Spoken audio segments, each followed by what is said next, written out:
We are gonna start laying down second cutting today.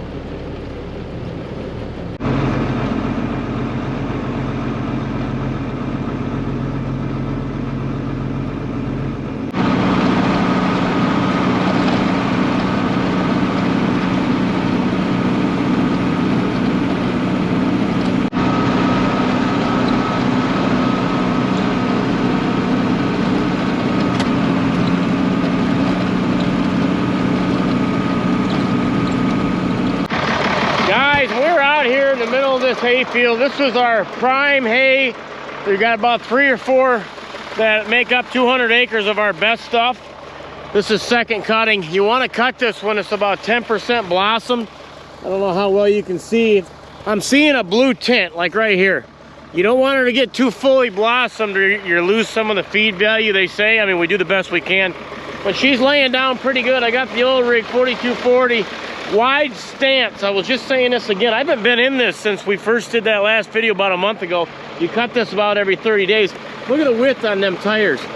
These windrows I've got laid out because we want this to dry. First cutting, you mound up into a big windrow. We want this wide so it'll dry out. The mower will crimp it. Well, other than that, this feels fairly smooth because I'm not mounting over big heavy rows. This is the old mower, old disc spine. Tell you what, she's mowing like you wouldn't believe. Let's get on board. Mark just finished up another field and he's going to be right across the street from us. I'll try to get done here and get in to help him get done too. About half this completed already, but Rochelle wants to go up to some festival in town. And I got all the kids, they're all kind of waiting on me, so we're going to try to see what we can do. Let's go. Pretty good looking second cutting on here. With the amount of rain we've gotten, one of the driest years we've had in recent history. This is an older hayfield tiled. The field we're going in next to help Mark for a little bit if we've got time. That field was a new seeding last year, so she's real thick. At least she should be. I'm doing it a little bit different than last time with first cutting. I'm shifting down up, and I'm just keeping it the same speed, same everything. Start to turn it. I'm using my right hand to turn it. Swinging her wide. We're gonna get lined right back up. We're gonna lay it down right on the fly. Yeah, I'm moving my body down. Nailed it. This hay will end up round baling off and storing it in the shed up there. And I trickle one of these big bales, you'll see them. This is prime second cutting. We'll feed it to the milk cows every other day. And we do that because I feel like it helps clean their stomachs out when you're feeding them all that moist haylage and corn silage. It gives them a break it gives their stomach a little break, keeps them healthier. End of the windrow, other side up. You said I'm not shifting down and I'm not touching the throttle. I'm starting to turn it right now. That's the field marks in right behind us. Got her turned, line it up. Now I could go faster with this, but I feel like it's not doing as good as a job. Now, nailed it. I don't want to leave any out here. I'm going to shear this off, and then we're going to hope we get some rain, and the third cutting will be better, because if we don't get much rain, the third cutting will not look like this. It doesn't work like that. This field's in front of one of our woods, one of our few woods that we have. We only got a few on the farm, the rest of them have been cleared. These disc spines have only sat idle for probably about a week by the time we got off all them other smaller straggler fields. That was dry cow feed and heifer heat, but it all came off dry. None of it got rained on. That's the one benefit of not getting much rain, but we need that rain for future cuttings. Lift up.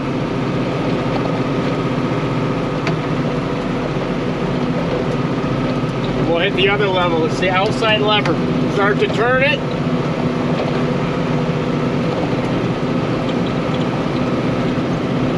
Turn her the rest of the way. When you get about halfway through, switching positions with my seat. We're gonna lay her down on the fly.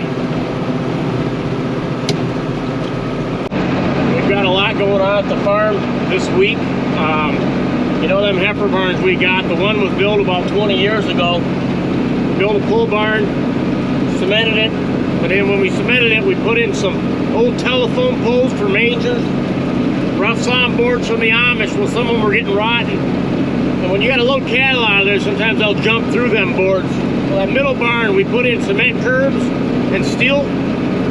Well, we're doing that to the end barn finally. We've been wanting to do it for years. So Greg's in there welding up the steel, and the boys are going to be pouring concrete, pouring them. They're doing that today. By the time we get back, they'll probably be gone. I'm using every ounce. I went around this field six times.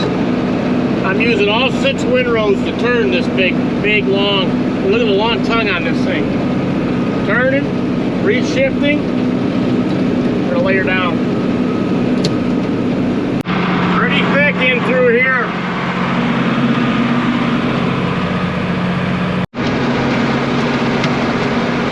Anyway, I've got a couple, as we lift up, I've got a couple curbs and then freestall barn that's been busted out for years.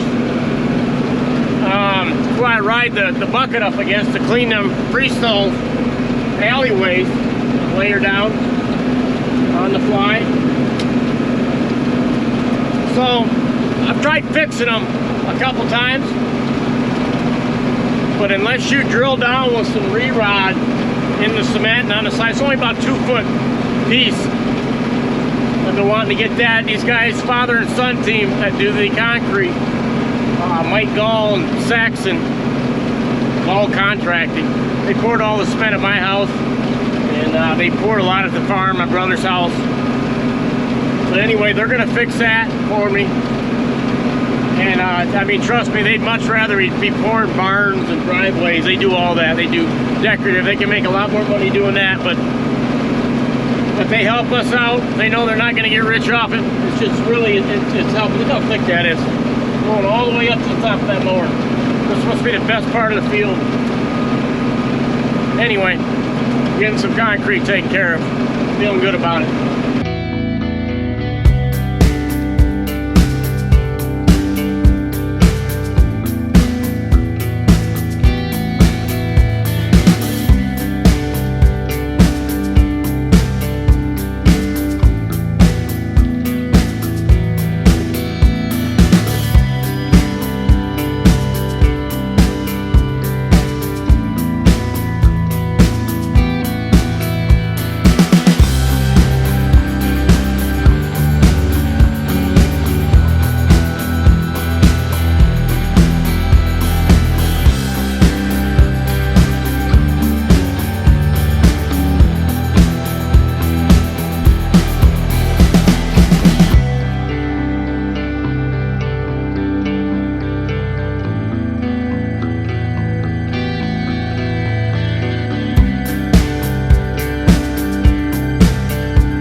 Beautiful looking hay. This is some thick stuff we're going on here. Passing Mark right now, we're really helping him out. I'm not seeing as much fully bloomed plants out there. They make like a bluish purple. Although all three of these are tiled, they're all taken first cutting off about the same time. That was first, this was second. But within a couple days, so we're doing good. We're gonna get all the feed value, most of it, in them round bales. We're gonna go up here in a second. Going up. And we laid her back down.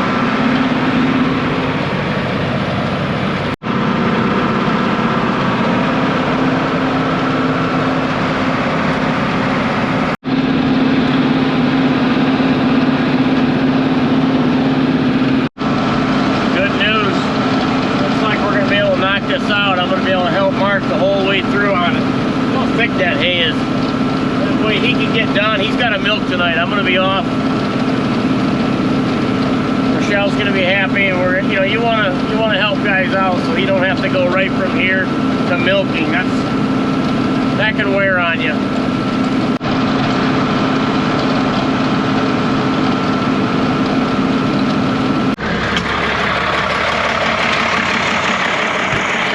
Like these old tractors, they purr like kittens, don't they? Why guys are going back to these. There's no blue def, and they just last. That's when they built stuff in the 80s. Yes, I was around in the 80s, but more than 82, I didn't know much. We're gonna catch Mark in that new disc bine and see how she's running.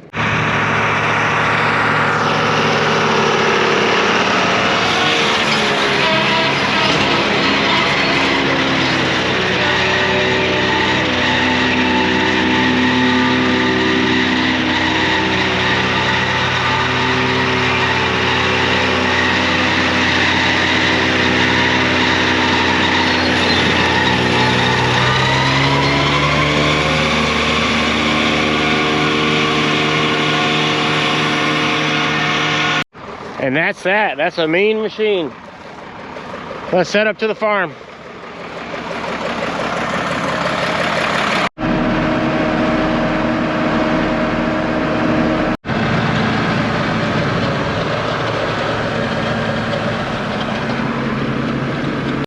Real quick while we're walking up, you see what I'm talking about? We put these curbs in and these steel mangers because if you ever have to load cattle out of here, and this is some flimsy stuff, they'll bust right through them. So this is the barn we did first. I'll show you what they just did. And here we go. Look at these curbs. Wow. We ended up getting this steel off a factory that closed. We got a heck of a deal on it. Bought stacked a whole round bale trailer full of it. So Greg, he put three of them together and made beams out of them. And he put this on end. You know, because steel is outrageous right now, so is everything else. Look at that curb now. All he'll do now is he's gonna put a metal panel on here, another piece, and then we'll take all these heifers and move them over. Because we got them all packed in here on one side right now, but you can see, you know, this stuff lasted pretty good. This is an old barn beam we put in there. Bolted some stuff, but you know, over time they wear on it and they rub on it, so big improvement. And we're at the festival. Yeah.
left here. We're having fun. We ran into Michaela.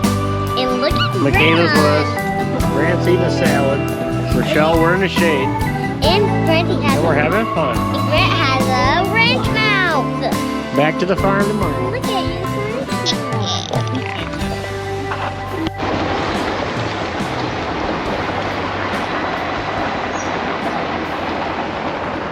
you. Morning, guys. Next day. Hey, good time had by all last night. I'm in early.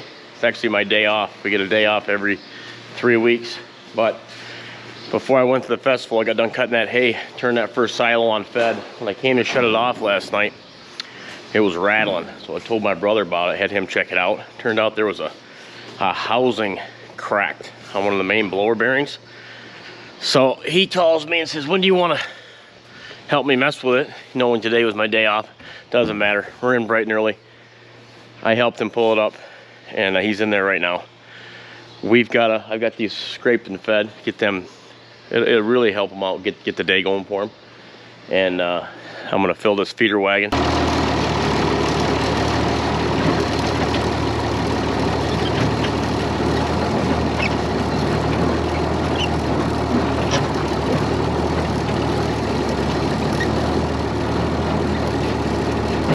Greg just called.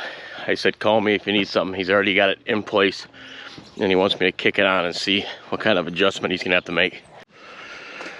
You ready?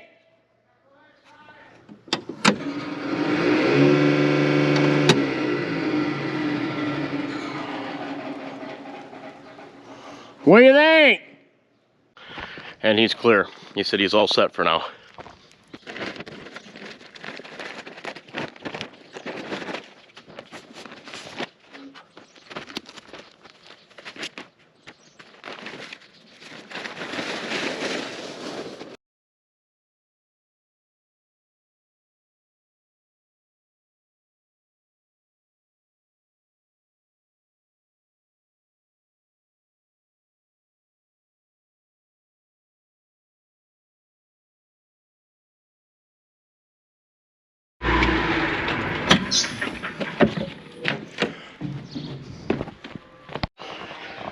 You all set?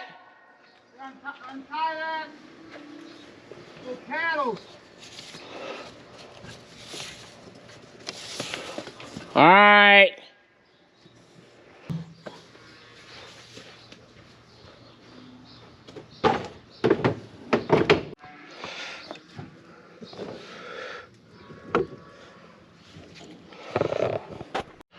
All right.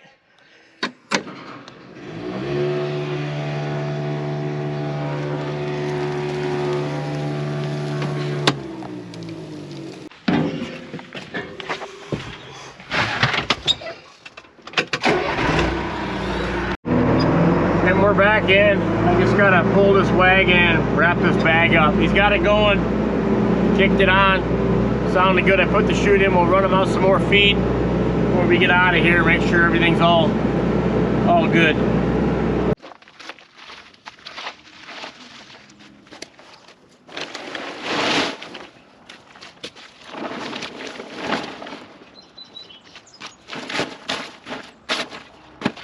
Yeah, I opened this bag up before I actually needed it a couple days. That way, in case I was busy, I had a free second. Now it's cool. I took a load out of this, parked right here, loaded the manure spreader up, because the end was moldy and hot. But we're down to cool feed now, smooth sailing. Let's check this corn out. That last field of corn planted could use a drink, but catching up nicely. This was the one we just tiled.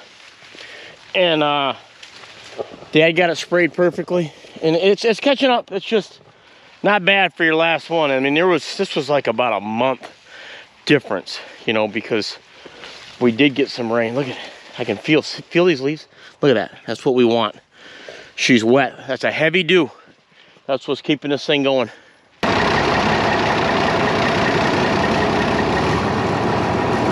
And we're rolling. First silo's on, and she's cranking.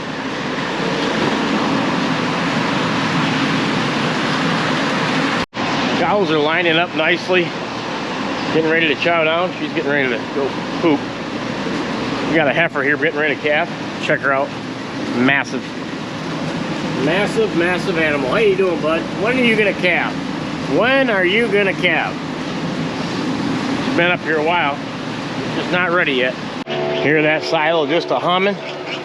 Let her down a little bit.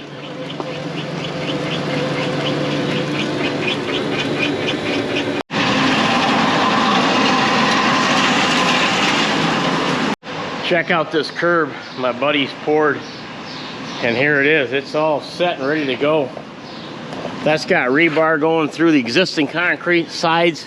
That shouldn't go anywhere. Next up, we get Lonnie and I, we're gonna dig all this sand out and we're gonna repair this wall. I've got this sliding door that's been bothering me for years. I'm gonna rebuild that too. There's constant things that need to be done on a dairy farm. Because if you don't stay up on them, this place will eat you alive. Like right here, out of nowhere, these boards just pop off. The cows, they must be rubbing their heads on them. This was new from yesterday. It's like, it never ceases to amaze you. They're so big and strong that they don't even know they're doing it. How you doing, hon? How you doing? That's gonna do it for the video. Hope you enjoyed it. Second cuttings on the ground. We got to let it dry. And now we're gonna do more farm maintenance and pop that other fencing down and get that other curb poured so the heifer barn will be restored. Take care. God bless. See you in the next one.